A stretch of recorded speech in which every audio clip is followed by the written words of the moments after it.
A tribo de Dan e o juízo de Deus por causa da idolatria. A idolatria sempre foi um dos pecados mais graves aos olhos de Deus. Ela representa não apenas a rejeição do Senhor, mas também uma traição à aliança estabelecida entre ele e o seu povo. Entre as 12 tribos de Israel, Dan se destacou negativamente por sua insistência em adorar falsos deuses, o que resultou em sua exclusão da lista dos 144 mil selados, ou seja, os israelitas fiéis que serão salvos na grande tribulação. Está em Apocalipse capítulo 7, versículos de 4 a 8. A idolatria da tribo de Dan teve início cedo na história de Israel. Quando a terra foi distribuída entre as tribos, Dan teve dificuldade para conquistar seu território e, em vez de confiar no Senhor, buscou um caminho alternativo. Em Juízes capítulo 18, vemos que os danitas tomaram à força um sacerdote levita e um ídolo de prata da casa de Mica, estabelecendo assim o seu próprio sistema de adoração idólatra. E os filhos de Dan levantaram para si aquela imagem de escultura.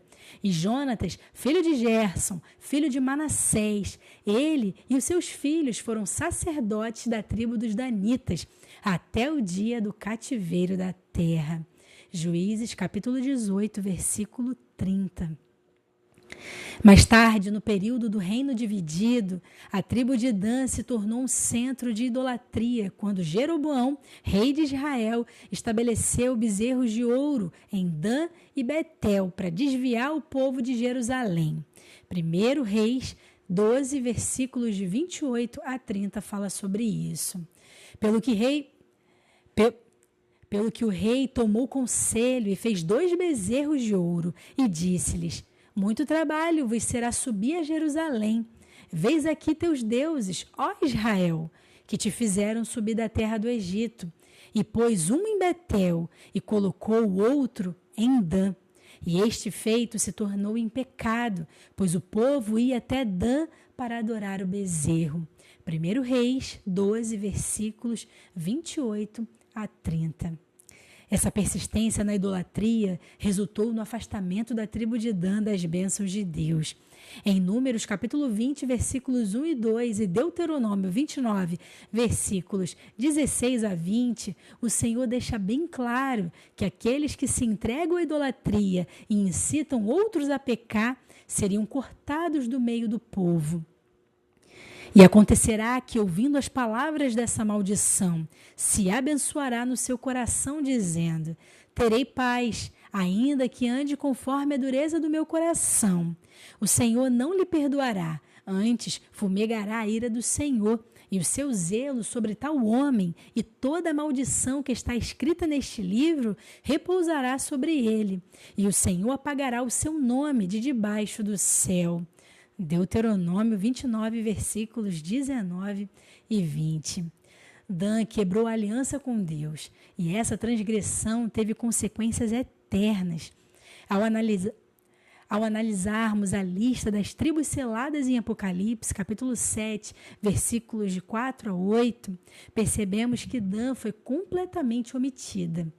Em seu lugar, a tribo de Manassés, um dos filhos de José, é mencionada. Essa exclusão indica que Deus não permitiu que Dan fizesse parte dos 144 mil israelitas fiéis que reinarão com Cristo durante o período milenar. A queda da tribo de Dan serve como um forte alerta para nós. A idolatria continua sendo um pecado abominável diante de Deus, e aqueles que se afastam dele para seguir falsos deuses colocam em risco sua comunhão com o Senhor e suas promessas. Muitos, em vez de submeterem à vontade de Deus, buscam refúgio e consolo na prática do ocultismo, bruxaria e magias negras, tentando alcançar seus desejos através do sofrimento dos outros. Essas pessoas não querem obedecer ao Senhor e acabam se envolvendo com a ajudinha do diabo, caindo ainda mais no engano e na destruição. A palavra de Deus nos adverte claramente sobre esse caminho perigoso. Não se achará entre ti quem faça passar pelo fogo a seu filho ou a sua filha, nem adivinhador, nem procrastinador, nem agoureiro, nem feiticeiro, nem encantador, nem quem consulte um espírito adivinhador, nem mágico, nem quem consulte os mortos, pois todo aquele que faz tal coisa é abominação ao Senhor. Deuteronômio 18, versículos 10 a 12. E para aqueles que insistem em tentar o Senhor, fingindo servi-lo enquanto seus corações pertencem ao inimigo, saibam que Deus não se deixa escarnecer. Muitos que têm nome de que vivem, mas estão mortos espiritualmente. Conforme Apocalipse capítulo 3:1, a igreja de Sardes. Não há como servir a dois senhores. Mateus 6:24 diz isso. O Senhor pesa os corações, e aqueles que persistem na hipocrisia, praticando ocultismo e segredo, buscando atalhos e alianças com o maligno, terão o mesmo fim de Dan. Serão apagados da lista dos escolhidos, perderão as promessas e enfrentarão o juízo implacável de Deus. Horrenda coisa é cair nas mãos do Deus vivo. Hebreus capítulo 10, versículo 31.